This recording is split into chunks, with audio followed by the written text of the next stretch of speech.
가장 이슈 뭐 궁금한 사항은 결국 유급휴일에 관련된 내용이 있죠. 유급휴일.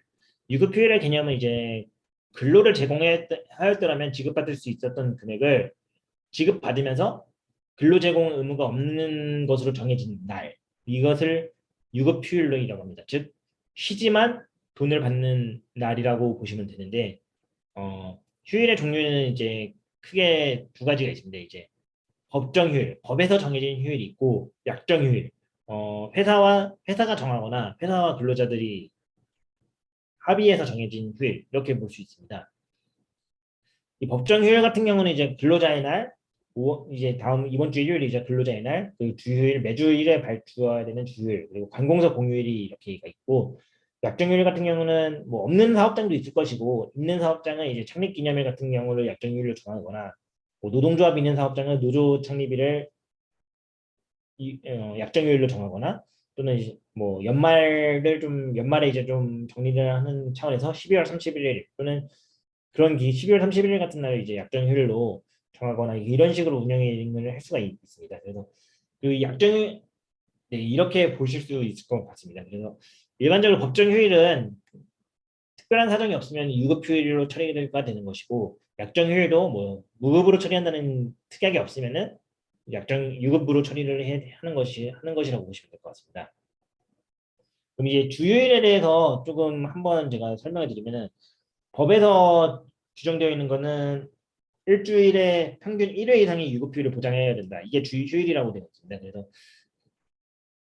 여기서 이제 일주일이라 하는 것은 7일의 기간을 의미하고 그 기간 중 1일의 주휴일을 부여하면 되는 것이니까 주휴일 간의 간격이 반드시 7일이 되어야 하는 것은 아니다라고 라고 이제 정의가 되어 있는데 이게 어떤 때 쓰이냐면은 사실 저희 같이 일요일에 쉬는 사업장은 주일이 일주일 단위로 연속이 규칙적으로 되지만 어, 스케줄 근무를 하는 사업장에서는 휴일이 좀 불규칙적으로 정해집니다.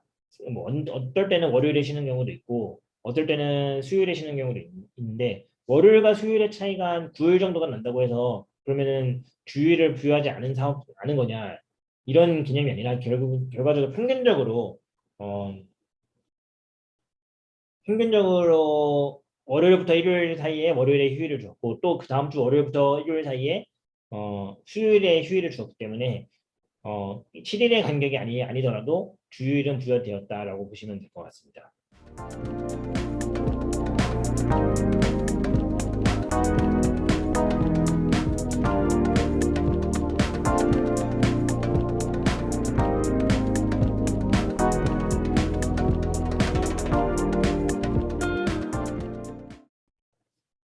이 내용은 나중에 이제 휴일 대체를 하는 과정에서도 조금 관련이 있는데요. 그때 좀 더 자세히 설명을 드리도록 하겠습니다.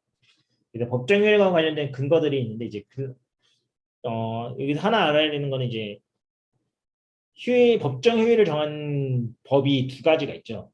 근로자의 날 제정에 관한 법률에서는 이제 5월 1일 근로자의 날을 휴일로 정하고 있고 근로기준법 55조에서는 제1항에서는 주휴일을 규정하고 있고 제2항에서는 관공서 공휴일을 주휴일로 정하고 있습니다. 그래서 이 두 가지 특징이 있어서 이 나중에 이제 구분되는 요소가 한 가지 나올 거예요. 감시단속적 근로자를 설명할 때 이 두 가지 법에서 휴일을 규정하고 있다라는 게 나중에 조금 설명이 될 수 있는 부분이 있을 것인데 일단 법 내용은 좀 이렇게 나와 있습니다. 그래서 근로기준법 55조 제2항에서 대통령령으로 정한 휴일, 대통령이 정한 휴일이 관공서 공휴일에 관한 규정이고 관공서 공휴일에서 이제 일요일을 제외한 국경일, 1월 1일, 설날, 추석, 뭐 석가탄신일, 어린이날, 현충일, 성탄절 그리고 선거일 그리고 11조 이제 기타 정부에서 수시 지정하는 날 이날을 뭐 임시 공휴일이라고 하는데 뭐 지금은 아직 임시 공휴일 이슈가 있지 않지만 뭐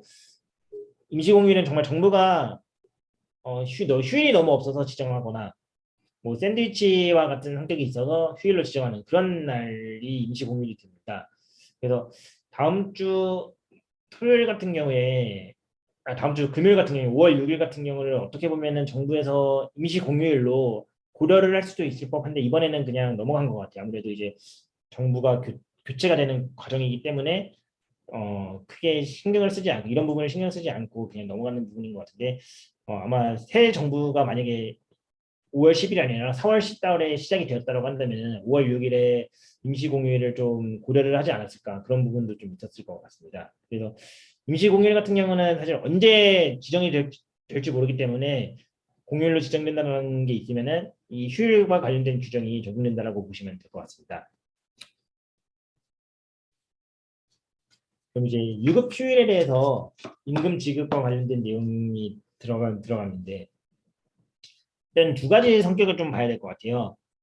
근로자가 시급으로 임금을 지급받는지 월급으로 임금을 지급받는지 이 두 가지 성격으로 좀 구분이 될 수 있을 것 같은데 먼저 시급제와 월급제의 특징을 보면은 시급제는 근로자가 받을 임금이 사전에 확정되어 있지 않습니다. 일반적으로 뭐 생산직 근로자들이 시급제로 되어 있거나 또는 아르바이트, 단시간 아르바이트생들도 역시 시급을 중심으로 계약을 하고 있어서 정말 근로자가 일한 만큼 계산돼서 받는 게 시급제 근로자이고 월급제는 사전에 이제 근로자가 받을 게 정해져 있는 확정되어 있는 형태의 월급제라고 하는데 시급제와 월급제는 이제 유급 휴일에 임금을 어떻게 하는지가 좀 차이가 있습니다. 그래서 시급제부터 보면은 시급제가 유급휴일에 쉬었다. 그러면은 이 시급에 휴일 수당이 들어가 있다라는 특약이 없는 한 별도로 계산이 되어야 됩니다. 반면에 이제 8시간 이내 근로를 했다. 그러면은 통상임금의 50%가 가산이 돼야 돼요. 그냥 일한 시간에 통상임금에 가산이 돼야 되는 것이고 8시간 이상 근로한 부분에 대해서는 통상임금의 100%가 가산이 돼야 됩니다. 이 옆에 시급제 행정해석을 한번 보시면 박스 행정해석을 보시면은 시급제 근로자인 경우에는 이제 통상의 1일 근로를 제공했을 때 지급해야 할 임금을 지급하고 휴일을 부여해야 한다. 즉 쉬더라도 휴일을 별도로 유급휴일 수당을 별도 계산해서 지급하여야 된다. 그리고 근로를 제공하는 경우에는 근로 제공이 없더라도 지급받을 수 있었던 임금에 근로기준법 56조 규정에 의한 휴일 근로 가산 임금을 추가로 지급해야 된다. 그래서 만약에 휴일에 8시간만 일했다. 시급제가 그러면은 그냥 유급휴일이라는 이유로 받아야 되는 8시간의 시급과 8시간 이상 일을 해서 휴일 근로에 대해서 가산돼야 되는 8시간 곱하기 150%에 대한 임금을 받아야 된다는 거죠. 이 월급제 같은 경우는 어떤 식으로 계산이 되느냐. 월급제는 휴일을 부여한다고 하더라도 그 휴일에 대한 수당은 월급에 이미 들어가 있기 때문에 별도로 계산을 할 필요가 없습니다.